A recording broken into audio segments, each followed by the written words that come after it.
cara mensucikan yang benar itu bajunya dulu, baru diberi air sampai airnya ini penuh sampai tumpah. Ini kan najis kemasukan air suci, itu nanti hukumnya jadi suci bajunya. Tapi kalau ini airnya dulu, airnya ini penuh suci, tapi karena sedikit kurang dari 2 kola dimasukin oleh baju yang najis, jadinya hukumnya air mutanajis, air yang masih belum suci nih ya. Jadi bajunya ini belum suci, hukumnya mutanajis. Mutanajis itu air yang tidak bisa mensucikan. Jadi airnya ini karena sedikit kurang dari 2 kola, ini tadi ada air penuh suci, dimasukin baju, nah itu tidak suci. Yang benar harus bajunya dulu, baru diberi air sampai penuh. Nah tangannya nanti harus suci ya waktu masuk ke sini ya. Kalau secara langsung ya seperti bakso itu biasanya langsung gini nggak apa-apa, air mengalir langsung begini, nah itu nggak apa-apa, itu suci. Tapi kalau model bajunya dulu gini diberi air sampai penuh, nah itu hukumnya jadi suci. Kenapa? Kemasukan air suci, barang najis kemasukan air suci.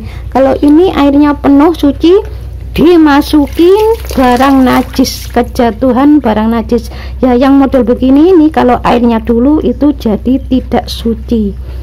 Yang benar harus bajunya dulu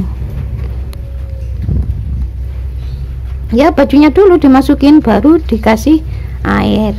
Ini kan tadi airnya kan sudah penuh ya, terus tiba-tiba dimasukin bajunya najis, itu jadinya nggak suci. Jadi ini tolong diingat ya.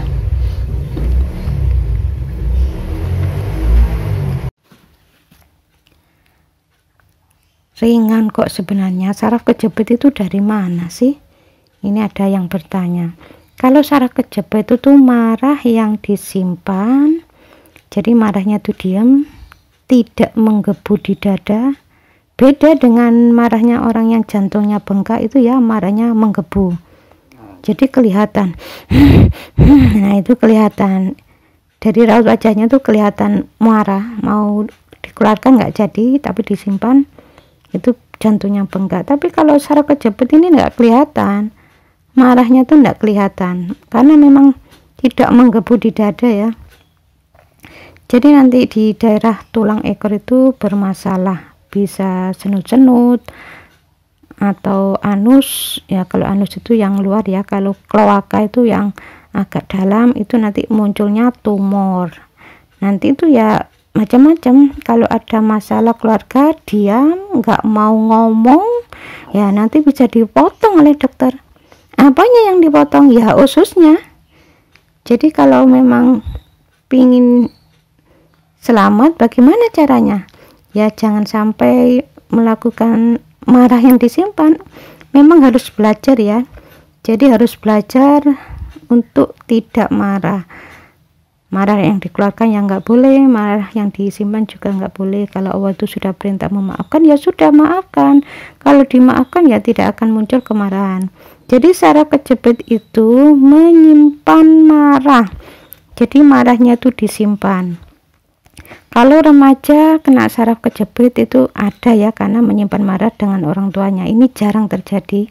Tapi kalau sudah menikah, biasanya kalau di atas 45 biasanya sering menyimpan marah kepada pasangannya, dan ini sering terjadi. Kalau yang remaja itu jarang terjadi. Kalau yang saraf kejepit di atas 45 itu sering terjadi ya.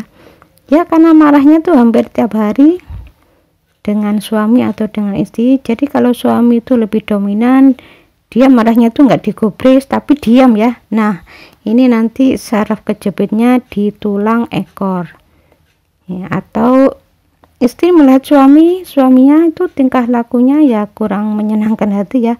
Istri ini mau marah tapi marahnya disimpan ya.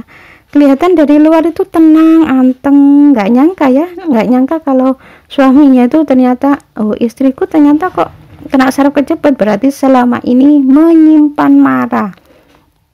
Jadi baru ketahuan kalau mengalami saraf kejepit karena menyimpan marah terlalu sering, belum dimohonkan ampun pada Allah di titik kesalahannya. Jadi di keluarga Bunda ya alhamdulillah nggak ada saraf kejepit, karena di keluarga kami kalau beli sesuatu itu sukanya ya musyawarah ya.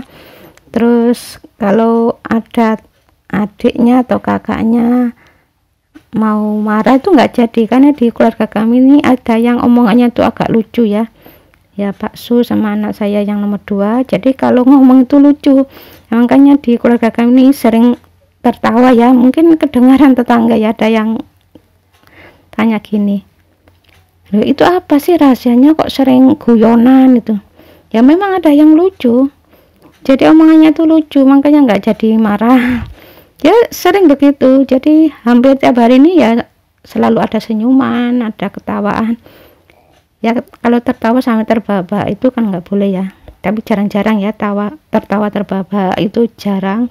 Tapi kalau senyum ya hampir tiap hari senyum. Jadi saraf kejepit itu memang dari marah yang disimpan, nanti lama-lama bantalan tulang punggung itu nanti muncul ya. Pokoknya kalau pingin tidak mengalami saraf kejepit, jangan menyimpan marah kepada pasangan. Kalau remaja, jangan menyimpan marah kepada orang tua. Kalau anus itu fungsinya kan untuk mengeluarkan limbah ya. Kalau kloaka, lubang untuk saluran pencernaan. Jadi ini tidak bermasalah selama orang itu tidak menyimpan marah. Ya pokoknya harus hati-hati dalam berkata-kata agar tidak menyakitkan hati orang. Jadi kalau di keluarga kami ini kalau mau beli sesuatu musyawarah, kalau mau ngecat rumah musyawarah.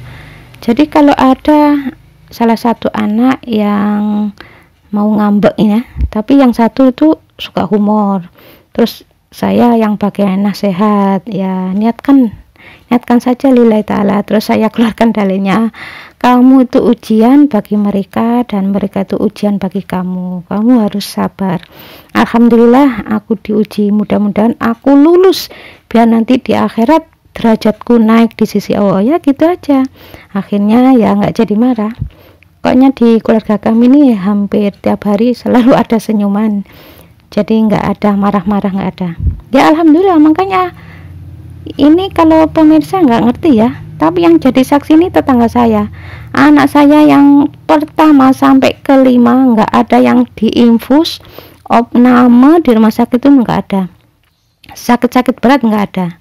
Karena kalau anak bayi dan balita itu sampai mengalami sakit yang berat, entah itu diinfus atau jantungnya bengkak, loh balita kok masih balita kok kena jantung bengkak ya? Iya, karena ibunya atau ayahnya sering menyimpan marah. Harusnya ibunya atau ayahnya yang kena jantung bengkak, tapi sama Allah Ta'ala dititipkan kepada anak, nih anakmu jantung bengkak. Gimana supaya ingat, oh iya aku selama ini melakukan marah yang disimpan ya, biar ingat seperti itu ya. Karena nggak tahu ilmunya ya masih tetap melakukan jantung bengkak. Kalau jantung bengkak ini nggak ada obatnya ya. Pokoknya jangan marah yang disimpan ini bahaya. Kalau marahnya sambil menggebu-gebu disimpan jantung bengkak. Kalau marahnya yang disimpan tidak menggebu nanti bisa saraf terjepit.